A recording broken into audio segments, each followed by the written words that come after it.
All right. Well, Clayton, it's great to have you here today. Thanks. I'm very excited because you're here we've had multiple veteran cohorts, but this week we have a women's veterans cohort, and you've been overseeing the entire veteran project. You've helped us launch it.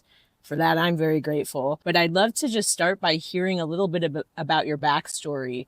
What brought you to join the military and how it's shaped who you are today? Yeah, thanks. And thank you for having me here. And thank you for the opportunity to build this program with you and Tom and the rest of the Beond team. It's been a team effort. It's been a quintessential team effort. I mean, there's been 40 people with their hands in this, and I've just been privileged to play my part. But for me, my journey started, I grew up in rural Maine, and I decided to just try to do something different with my life. And I went to a military college for my undergraduate and found I was pretty good at it. So I signed a contract and I went in the Army, and kind of to my mother's chagrin, I got a mechanical engineering degree. And instead of going in the Navy or the Air Force, I wanted to be an Army Ranger. And that's what I did. And that was one of the big inspirations for the whole Beond Service project, is that the trauma that we carry, and the only thing unique about veteran trauma is oftentimes the source.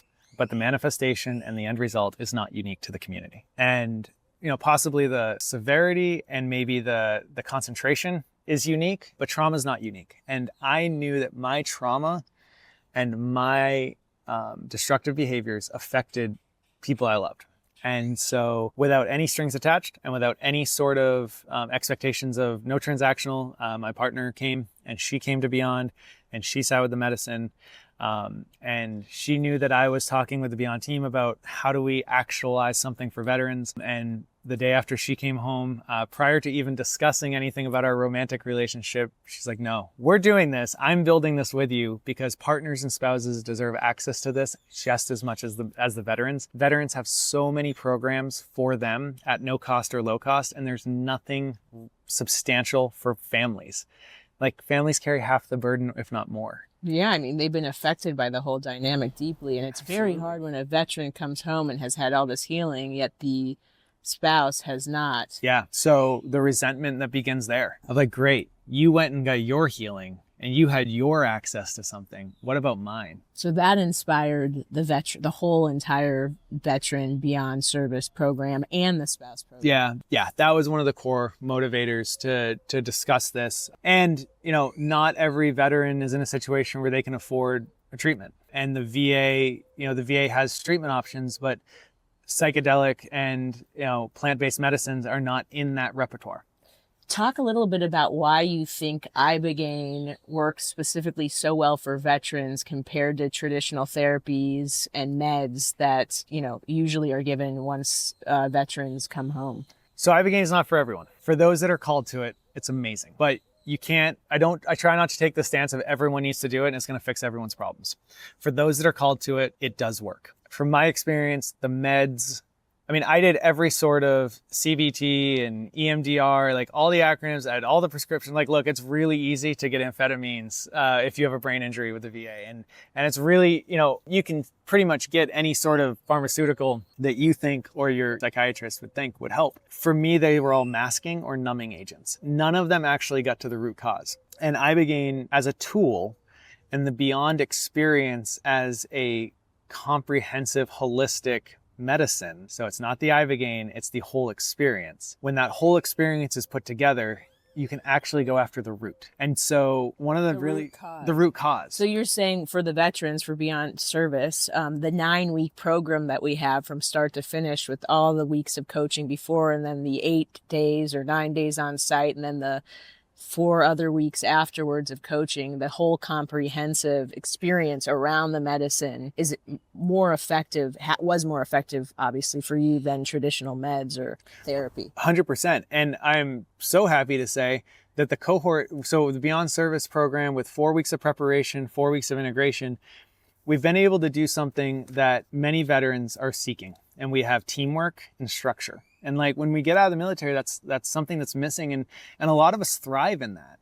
A lot of people thrive with teamwork and structure and a sense of community. And we're able to, so the Beond Service program, you go through this experience with 4 or 5 other people. And you have a team leader who's also a veteran. And the women's cohort is led by a women's veteran. The spouses cohort is led by a spouse who's also experienced Ibogaine. Like, you have a commonality, you have shared stories, and you go through this 4-week process. You spend 8 days on site, and you have 4 weeks of support on the back end. And it's 4 weeks of formal support on the back end. I can tell you the group chats that I'm in with the cohorts that have gone through are very active, and the support is much longer than 4 weeks. And in fact, all of them are wanting updates to how the 2 cohorts that have come before have been texting me all day, asking for updates on the women's cohort, how they're doing. They want to see the candle, the intention candles. Like they care so deeply. They are riding shotgun with this cohort. They care so deeply. Absolutely. The peer-to-peer support's incredible. Even the fact that they're leaving messages for on a piece of paper with a pen. I saw for people that come afterwards, Beond Service members, whether women, men, or spouses,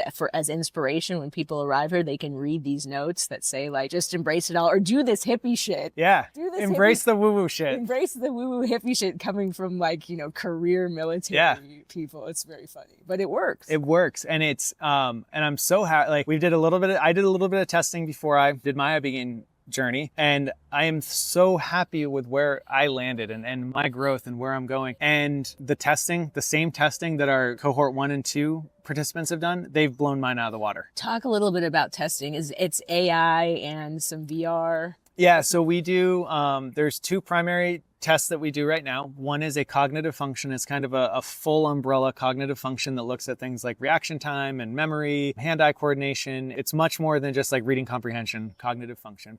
So it plays on what we know Ibogaine does from these Stanford studies and other studies, the neurocognitive benefits, the BDNF, GDNF, the memory, the increased response time. And we also look at neuroplasticity. So we have people do the test 4 weeks before. So at the start of their prep, they take a test, cognitive function test 4 weeks before.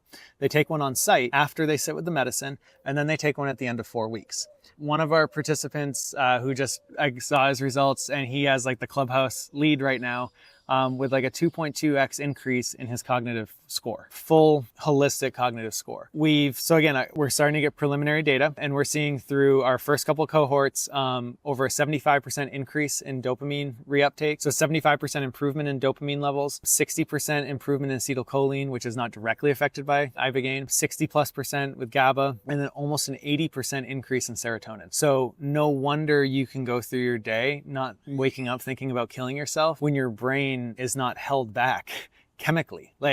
There's the spiritual side and the trauma side, but also there's the whole physiological side of Ibogaine that is also doing work in parallel. Which makes it stand out from other psychedelics. It lasts so much longer. The benefits, and then the default mode network, the part of your brain working together. It's the part of your brain that's in the background, daydreaming, or your identity, thinking about yourself or what you think of others, that shifts and then also works with executive functioning, which becomes better, and other things like what stimuli you pay attention to. So some people have trauma-based ADHD that is healed, or reset once you do Ibogaine. You're able to actually choose what to focus on, and that relates to whether to choose on something negative or positive. So that's really cool to see. And what point was it, like weeks later that this is tested, or 4 weeks later? Okay. So 4 weeks after sitting with the medicine, we do both these follow-on tests. And then as the program goes, we'll do 6-month testing and 1-year testing and more clinical processes. But just early on with our cohort design, that's an incredible change. And it's, numbers to me give the supporting evidence. And, sometimes it's a Freudian slip, but honestly, we have part-time jobs, and then this is our focus. And I think probably for all of us that work on this program. This is a labor of love for you. This is a labor of love. And almost all of us refer to our part-time or our full-time jobs, our full-time employment as, oh, that's my thing on the side. This is the thing that drives us.